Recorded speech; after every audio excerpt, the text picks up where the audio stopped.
उत्तर महाराष्ट्र टाइम्स, नव्या युगाच्या दृष्टिक्षेपात अस्मिता उत्तर महाराष्ट्राची।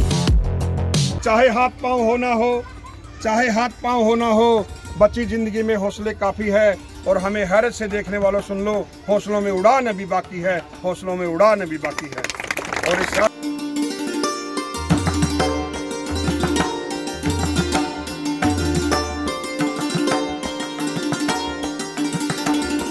भारतीय सैन्य हे जगातील सर्वोत्कृष्ट सैन्यांपैकी एक आहे।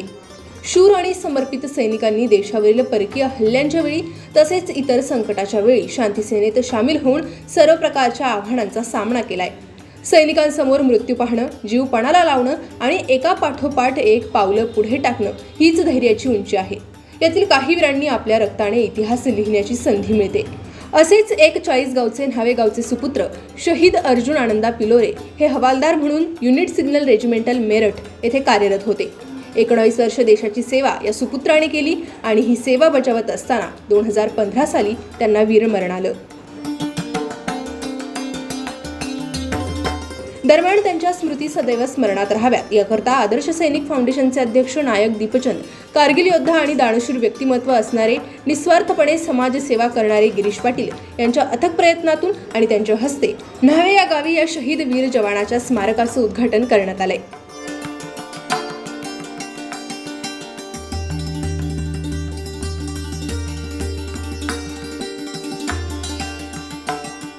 यावेळी सरपंच किशोर पाटील, गावातील प्रतिष्ठित नागरिक, माता भगिनी, जळगाव जिल्ह्याचे सैनिक कल्याण अधिकारी वाकडे, लगड त्रिदल सेनेचे अध्यक्ष आणि पदाधिकारी उपस्थित होते। वीर माता कल्पना पाटील, भावना पाटील, ज्योत्सना आहिरे, कविता साळवे, राजश्री पाटील, वैशाली पाटील, सुरेखा पाटील, छाया पाटील, निर्मला महाले, संगीता बोरसे, दुर्गा जाधव, योगिता बोरसे, शुभांगी चव्हाण आदी वीरमाता मोठ्या संख्येने उपस्थित होत्या। यावेळी वीरपत्नी रत्नाताई अर्जुन पिलोरे या भावनिक झाल्याचे दिसून आले। त्यांनी सर्वांचे मनापासून आभार मानत सर्वांनी असेच वीरपत्नी वीरमाता यांच्या पाठीशी आई वडील भावाप्रमाणे उभं राहावं अशी भावना व्यक्त केली आहे आणि आदर्श सैनिक फाउंडेशनचे आभार मानले। फाउंडेशनच्या वतीनं वीर नारायणना गिरीश दादांच्या हस्ते धनराशी देऊन सन्मान करण्यात आला।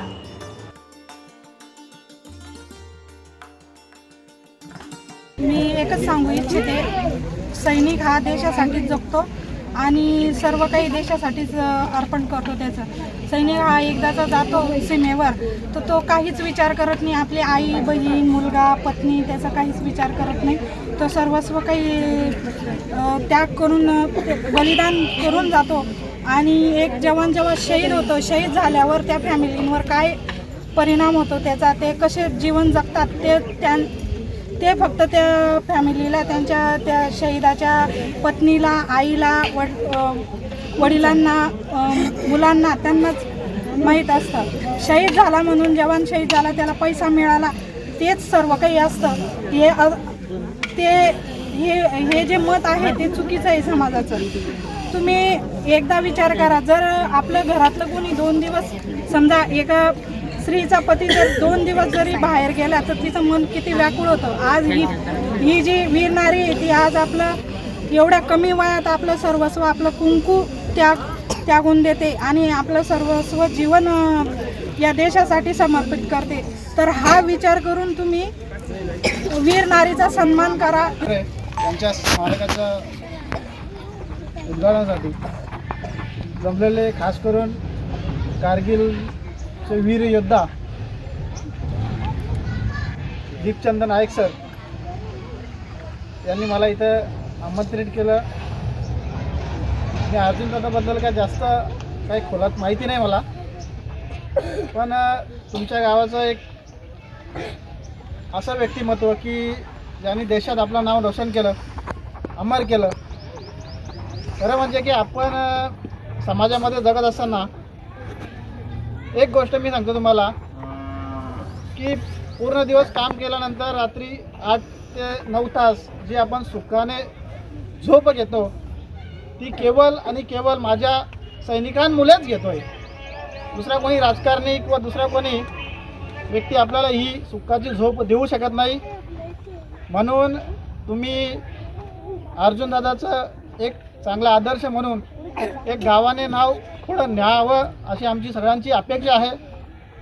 आणि मी इथेच नाही तर अख्ख्या महाराष्ट्रात, पूर्ण भारत देशात कुठेही सैनिक दिसला आणि भेटला तर त्याचा असा आदर करा, सन्मान करा की त्याने गर्वाने छाती पुढे काढून सीमेवरती आजही तो करतो, पण तुम्ही त्याचा असा आदर केला तर उद्या तो अजून चांगल्या प्रकारे करेल.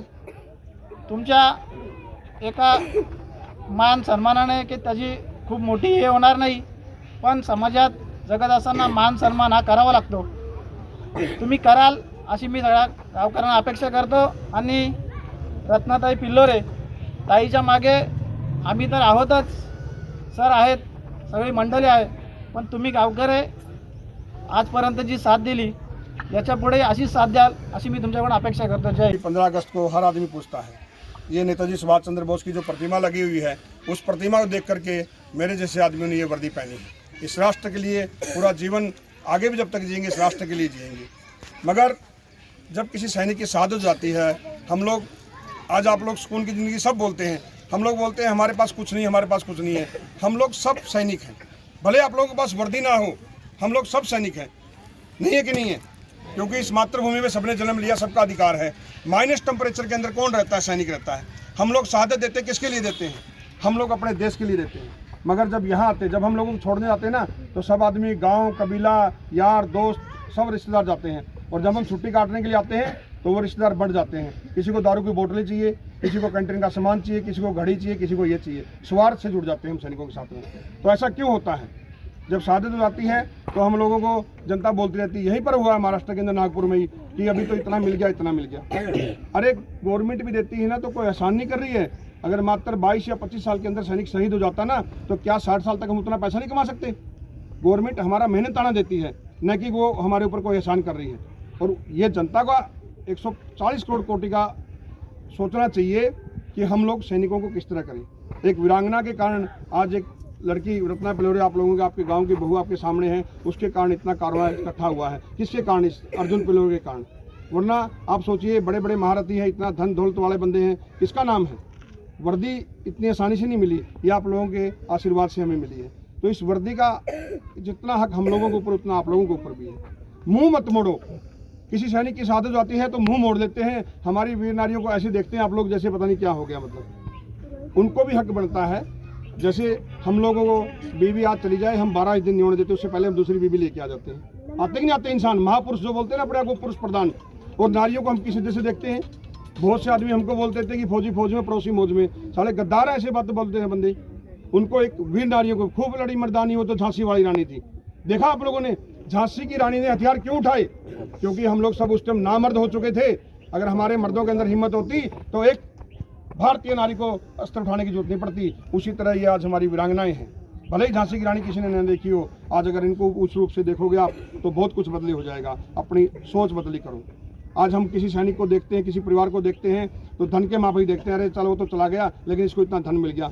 आज मुझे देखिए, आप धन से क्या कर सकता हूँ आपको? शरीर स्वस्थ. आप धन से अपना शरीर फिट नहीं कर सकते हो. आप सब कुछ कर सकते हो, मगर शरीर फिट करने के लिए क्या करोगे? आपको मेहनत करनी पड़ेगी. धन आपका शरीर फिट नहीं कर सकता, बीमारियां आपको जगड़ती रहेगी. उसी तरह से सोच बदली करनी पड़ेगी पूरे गांव वालों को. आगे भी कोई शहीद परिवार या कोई फैमिली है, हम बहुत कुछ कर सकते हैं. बूंद बूंद से सागर बढ़ता है. मैंने गिरीश सर से अभी पिछली बारी एक वो अपना क्या नाम था, रजनीश क्या नाम है, जयश्री राजेश्री ताई के उसके पास मैं गई, वहाँ पर इनको मुलाकात हुई. इन लोगों को नहीं पता था, जैसा बोगे वैसा पाओगे. जब स्मारक टूटी थी तो इन लोगों ने कुछ अनुदान भी दिया था कि भाई उस शहीद की. इन्होंने पता नहीं था कि मेरे हाथों से ये समाधान होगा. ये तात्पर्य क्यों बोलना चाहता हूँ मैं कि जैसा हम बोएंगे वैसा काटेंगे. कई साल पहले जब ये तोड़ दिया था, यहाँ पर शरारती तत्व थे बंदे गाँव वाले, और उस टाइम भी दादा ने मदद किया था. और मुझे नहीं पता था कि इस स्मारक के लिए उन्होंने मदद किया. और ताई जब मेरे पास में आई तो क्यों आई थी कि सर बहुत घूम लिया. मैं हमारे सैनिकों से भी आग्रह करता हूँ कि हम लोग कोई भी कितनी भी बड़ी संस्था चलाएं, मगर यहाँ से चलाएं. संस्था हमसे चलती है. योद्ध्यांकडे पाहून आज नवीन मुलांना काहीतरी प्रेरणा मिळते.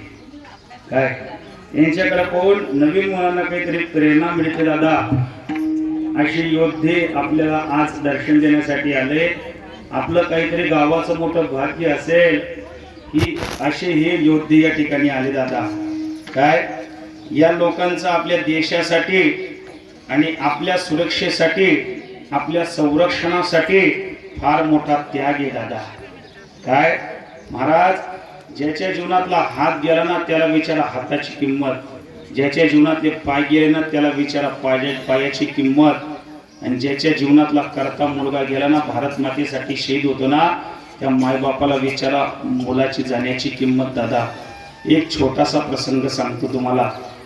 शुभम मुस्तापुरी नावाचा जवान, 23 वर्षाचा जवान पाठीमागे शहीद झाला परभणीचा.